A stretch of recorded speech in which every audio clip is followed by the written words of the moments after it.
On the anniversary of the Manchester Arena bombing, all the talk has been of hugs and hearts, a feeling and hope, of hand-holding and heroism. Newsreaders have spoken in self-consciously faltering tones about the resilience and defiance of those who have suffered so much. A choir sang "Somewhere Over the Rainbow." A minute's silence, followed by a mass sing-along.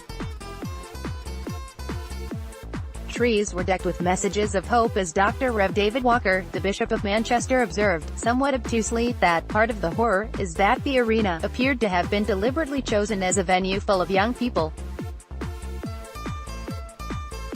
On Radio 4's Today program, Nick Robinson sounded in almost jovial mood as he spoke to grieving victims. Mancunian roots ratcheted up for maximum empathetic effect.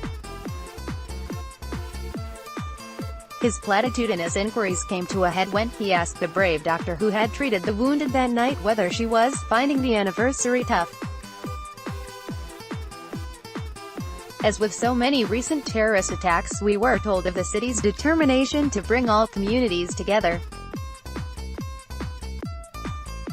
A young survivor whose hand had been blown to bits in the blast spoke to Robinson about her wish to remain positive, while her mother stated categorically that her daughter's attacker did not represent the whole of the community that he said that he did.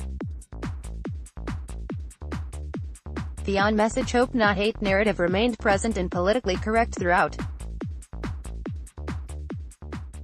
But with the investigation into the horrors of that night still ongoing, where were the dissenting voices, the voices of rage and doubt and existential despair?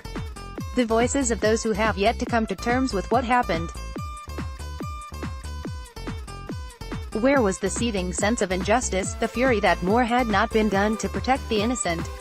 Salman Ramadan Abedi, a 22-year-old local man of Libyan ancestry, had been under active investigation before carrying out the attack, and yet he still managed to disappear under the radar. Where was the outrage about that horrifying piece of injustice? The BBC's message on these occasions is always one of plucky defiance and of everyone united in hope.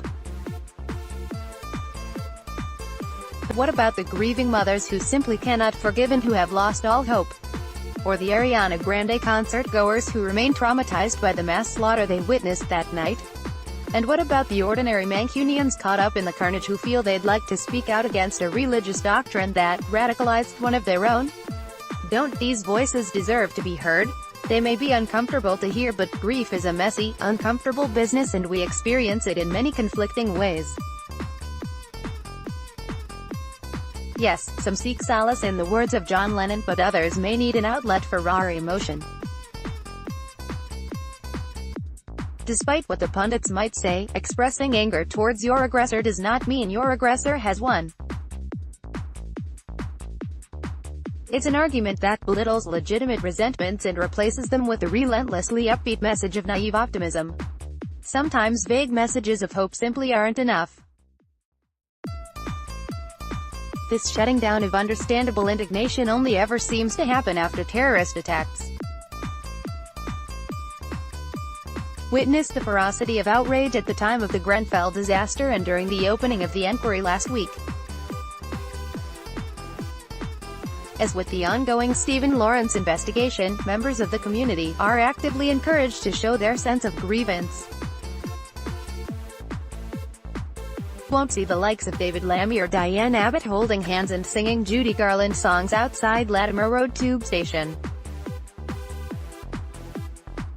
Over on the mean streets of North Kensington, all the talk is of justice and retribution. Minds have been made up, the enemy is in sight, and those who seek to use Grenfell's traumatized community for their own political advantage can barely contain themselves. Theirs is a completely different kind of defiance. In our increasingly desperate and polarized political arena, it seems even the grief of disaster victims is fair game.